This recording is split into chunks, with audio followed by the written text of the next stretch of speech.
James bond याचे चाहते तर जगभर पसरलेले आहेत. पण तुम्हाला माहिती आहे का, आपल्या भारतातील एका अधिकाऱ्याला भारताचा जेम्स बॉन्ड म्हटलं जातं. आपण चर्चा करत आहोत अजित डोवाल साहेबांविषयी. कुणी म्हणतं हा माणूस देशाची खरी ढाल आहे, तर कुणी म्हणतं की उगाच याची एक हिरो इमेज बनवली जाते, ओव्हर हाईप केले जाते. या माणसाबद्दल नेहमीच उलट सुलट चर्चा मात्र रंगत आलेली आहे.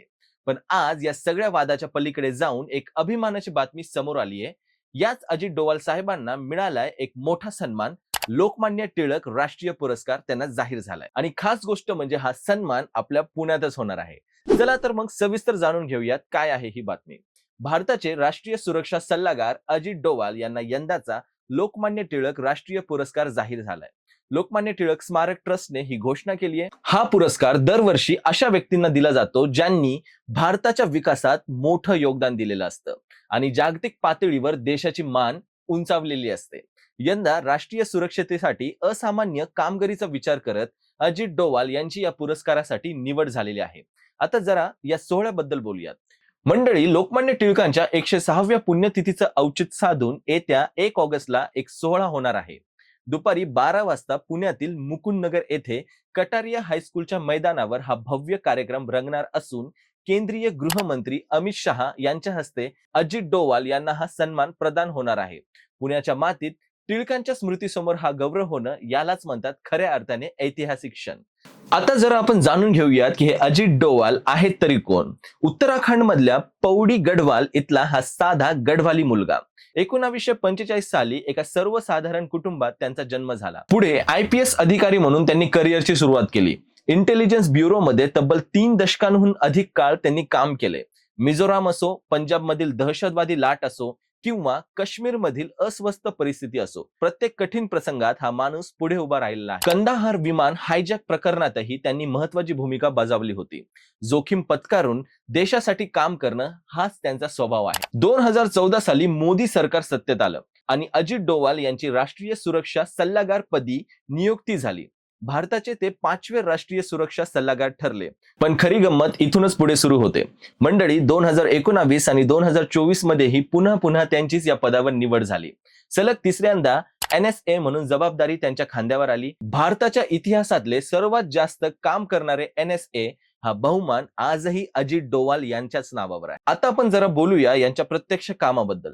सर्जिकल स्ट्राईक आणि बालाकोट एअर स्ट्राईकच्या मागची रणनीती हीच या माणसाची दूरदृष्टी आणि पक्क नियोजन होतं. सीमेपलीकडून येणाऱ्या प्रत्येक धोक्याला वेळीच ओळखण्याचं काम आणि त्यावर ठाम उत्तर देण्याची रणनीती आखण्याचं काम हे डोवाल साहेबांच्या प्रतिनिधित्वात त्यांच्या टीमकडून करण्यात आलेलं होतं.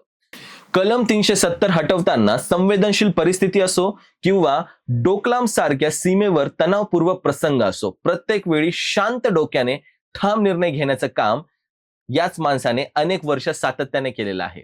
देशाच्या अंतर्गत आणि बाह्य सुरक्षतेचा प्रश्न आणि रोज पंतप्रधान यांना योग्य तो सल्ला देणे हे काम देखील त्यांचं. राष्ट्रीय सुरक्षा परिषद सचिवालय याचं बळकटीकरणही त्यांच्याच काळात झालं. 2019 साली या सचिवालयाला कायदेशीर दर्जाही मिळाला. याचा सरळ अर्थ असा होतो की सुरक्षा यंत्रणा अधिक मजबूत झाली. कोट्यवधी भारतीयांना सुरक्षिततेची भावना निर्माण झाली आणि हे देण्याचं काम अजित डोवाल यांनीच केलं. अजित डोवाल गेली अनेक वर्ष शांतपणे काम करत आलेले आहेत. कधी पडद्यामागून तर कधी उघडपणे ते समोर देखील आलेले आहेत. देशाच्या हितासाठी अखंड झटणारा हा अधिकारी आजही तितक्याच निष्ठेने आणि तितक्याच ताकदीने काम करतो. आता हा पुरस्कार इतका महत्वाचा काय आहे त्याविषयी बोलूयात. लोकमान्य टिळक स्मारक ट्रस्टचा हा अत्यंत मानाचा पुरस्कार आहे. ज्यांनी देशासाठी, समाजासाठी भरीव आणि मोठं काम केलंय अशा दिग्गज व्यक्तींचा गौरव या पुरस्काराने केला जातो. लोकमान्य टिळकांनी एकेकाळी स्वराज्याचं मोठं स्वप्न पाहिलं होतं आणि त्यासाठी त्यांनी आपलं संपूर्ण आयुष्य देखील पणाला लावलेलं होतं.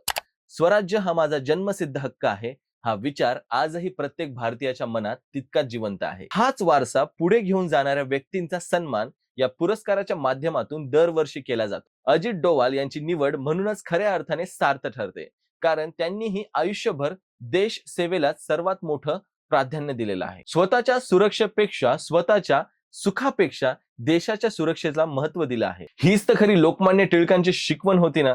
मंडळी, राष्ट्रप्रथम हाच विचार दोघांनाही जोडणारा धागा आहे. तर मंडळी, ही बातमी आहे खऱ्या अर्थाने अभिमानाची आणि प्रत्येक भारतीयासाठी तितक्याच आनंदाची ही गोष्ट आहे. आदरणीय अजित डोवाल साहेबांना मनापासून हार्दिक अभिनंदन. या प्रतिष्ठेच्या पुरस्कारासाठी त्यांना खूप खूप शुभेच्छा. त्यांचे हे प्रेरणादायी राष्ट्रकार्य असेच अविरत सुरू राहो आणि त्यांच्या दूरदर्शी मार्गदर्शनाचा लाभ देशाला सतत मिळत राहो, हीच आजच्या घडीला आपण सर्वांकडून मनापासून सदिच्छा देऊ. मी विशाल विठ्ठल. सॉर्ट आउटचा हा एपिसोड तुम्हाला कसा वाटला नक्कीच कमेंटमध्ये सांगा. पुन्हा भेटूया एका अशाच माहितीपूर्ण व्हिडिओ सोबत. धन्यवाद.